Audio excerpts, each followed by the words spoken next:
Spider-Man No Way Home was just brilliant. But before I tell you why it was brilliant, please consider this your spoiler warning, because I will be talking spoiler-ish, but not that much. I really want you guys to go out and see it and experience for yourself. It's just one of those movies. But let me just start off by saying that yes, this movie is worth the hype. This movie is definitely fan service. Take that for whatever you may go with it. Again, spoiler warning. So I'm gonna pause here for a little bit so you guys could back out of this, so you guys don't get this movie spoiled for you. So a lot of the theories that were out there floating around ended up being true. And I loved it. The crowd that I was with, today is the 16th, Thursday. I watched it here in Las Vegas. I know it gets released nationwide tomorrow on the 17th. And the crowd that I was with was very hyped. They gasped at the right moments. They cheered when we got the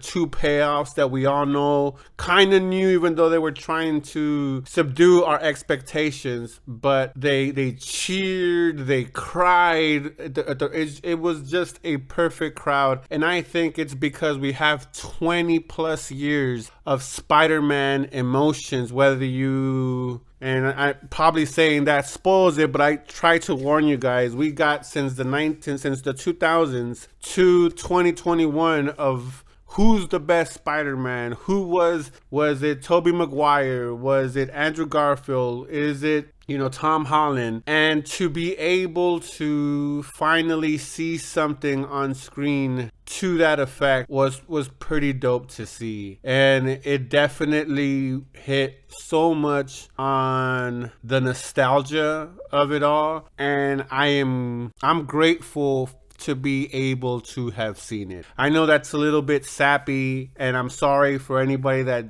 should have left and continued on this video for giving you that little spoiler of what's to come, but honestly, you just really have to see it. I thought the presentation was beautiful. The way it picks up right after our last Spider-Man movie, Far From Home, and what we saw at the end of that movie. And it just takes you on this emotional ride. The movie's 2 hours and 30 minutes. It felt like an hour and a half, honestly. It zooms by just because there's always something going. Even when you think there might be a lull or a pacing issue, the comedy, just the acting kind of brings you back in. It definitely is aware of itself to know where it needs to pick it up or where it needs to bring it down. I thought the acting was okay for the most part, especially from the main characters, even though take your pick. There was probably like 6 or 7 characters and you could call everyone the main character, besides obviously our star Tom Holland, the MCU Spider-Man. I thought the acting was great. Well, before I go with some of the negative, it was just a joy to see. I'm not gonna go into my normal plot device or breaking down the plot. You just gotta see it, enjoy it. It's one of those cultural things that I think, like Endgame, like Star Wars, like some of these things that kind of, even Avatar will put it in that category. Infinity War, it's one of those cultural things that it's nice that we are all getting to experience it together. So go out and watch it, make up your own mind. Don't, even me with my review and other reviewers, don't take their word for gospel. Go out and check it out. Whether you like the plot, whether you don't like the plot, it's going to be a unique ride that you will enjoy. And if you have the right crowd like I did, it makes a huge difference. I went with my 9-year-old daughter, and she is all ready to watch all the different kind of Spider-Man. So it has that kind of gravitas, and I really do appreciate Marvel giving this, and Sony, because it couldn't be done without both parties coming together, and it was great. Now, in giving this movie high praise, there was a lot of issues. If you're noticing, I've been doing this review channel for now close to going on 10 months, and my eyes getting keener and keener in things. There's definitely script problems in it, even though it's not a strong script from Sam Raimi, even though he's taking the reins, and that's dope to see after the first Spider-Man trilogy. And I think he did a good job in his first MCU outing. I'm looking forward to his second outing in Doctor Strange and the Multitude of Madness, or the Multiverse of Madness, and seeing how he fares the second time around. And don't get me wrong, he did a good job, but I think because there were so many parts, the script didn't need to be solid. They knew that people were going to just watch this because of the hype, because of the theories. Everyone was just excited to see this movie. That the script was really, it didn't flow good. It lagged in some pieces, but because of the great acting, again, just because you had a star-studded, and maybe not star-studded in the sense of like actors, just the characters. That you were like, oh my God, there was so many, like I said, there was so many cheers for characters, villains that popped up right from the beginning. When we saw Dr. Octavius pop up, and Green Goblin, and Electro, and Sandman when he came up, and let's just say even others that kind of presented themselves. You're just more stuck on that. You're on the visuals as opposed to the script. And also, like, there was parts where, in this era of CGI, Tom Holland's Spider-Man costume, you could tell where it was plastic, and it was very blatant and horribly done, where you noticed that it wrinkled and you're like, wait a minute, and it takes you out of there. I mean,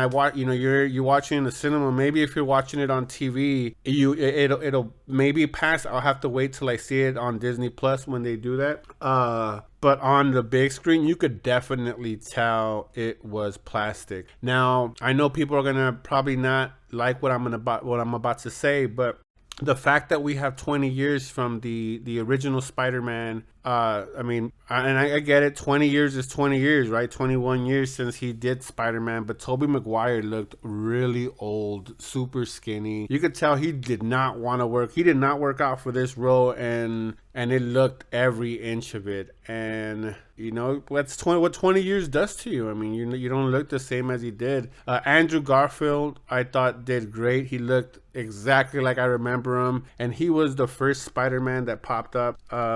And there was a huge, and I knew right away when his shadow was, I kind of was like, oh shit. And I was the first one to start screaming in the movie theater, and then people followed because they knew exactly what we were watching. So I enjoyed it. I thought there was a little bit of the costumes that were different, not exactly the same, but I don't think, if I'm remembering correctly from the original Spider-Man trilogy, I think his outfits did change. So there was a couple of, as far as like, why didn't they catch that in post-production is beyond me. Some of the plot devices that they used to move this story along were great, but kind of, you could see it coming. So that's why, even with the script, it was very basic. But that's really my nitpick with this. And I really have to nitpick because I thought this was just an awesome film. For me, this movie was a solid A.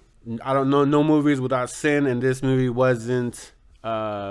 is no different. And I actually told someone on the phone, because they want to go watch it the same way, and they do review videos too. And I said, if I wasn't a fan, if I hadn't seen any Amazing Spider-Man, the original Spider-Man, and was just a regular fan, not like super obsessed and know all the lore and know so much about the history of comics, if you will, I would have rated this movie a B plus, just because the experience was super dope. My daughter is a prime example. She doesn't know the original Spider-Man or the Andrew Garfield Spider-Man, and she was like, yeah, I liked it, but I still like Tom Holland. And it was more about Tom Holland and some of the comedy, which was great. That's another plus about this. The comedy, you laugh through from the beginning to the end. You laugh. So I thought the script was very witty. But when I asked my 9-year-old daughter, I'm like, well, what would you rate it? She goes like, I'll give it a B+. B plus, A minus around there. So, and that's, you know, what you would expect to see, because you don't, you know, you would be like, okay, this is just an average, you know, superhero movie. And though I think that the reason for a lot of people, and I've heard people say the same thing about that, is I think the Spider-Man into the Spiderverse, or into the Spider-Verse, kind of subdued that. If we would have seen this before that, I think it would have just blown everybody's mind crazy. Like, what the hell's going on? So, but in reverse, I think Spider-Man into the Spider-Verse kind of set the ground for this amazing event to happen. But anyways, those are just my thoughts. I would love to hear your thoughts down in the comments. But before I go, we had 2 end credits. The first end credit is the follow-up from the Venom movie, and I was kind of disappointed, because at the end of Venom, it's kind of like they bring him into the MCU, but then at the end credits for the Spider-Man No Way Home, it takes him back out of the MCU. So I don't know, do we have a broken universe? And the only reason I say that is because the second end credit is straight up a trailer for Doctor Strange and the Multiverse of Madness. It literally, that's the trailer, and we got to see it firsthand. So stay all the way to the end and just enjoy. I'm not going to go too much into detail, at least not in this video, about what was in that trailer for Doctor Strange, but you will be shocked. You'll be shooked. When that happened, people were, and the dope part is, I don't know if it was for the trailer or for just the whole experience, but the whole crowd literally clapped and cheered. And my 9-year-old was super giddy about that. She goes, this crowd was better than when we watched Endgame. And you know what? It was. And again, maybe it's because it's, you know, over 20 years of this emotion riled up into everybody that we finally got, no matter what fandom you were, you got to release it. And it was such a beautiful feeling to feel and to see. So anyways, with that being said, that's a wrap.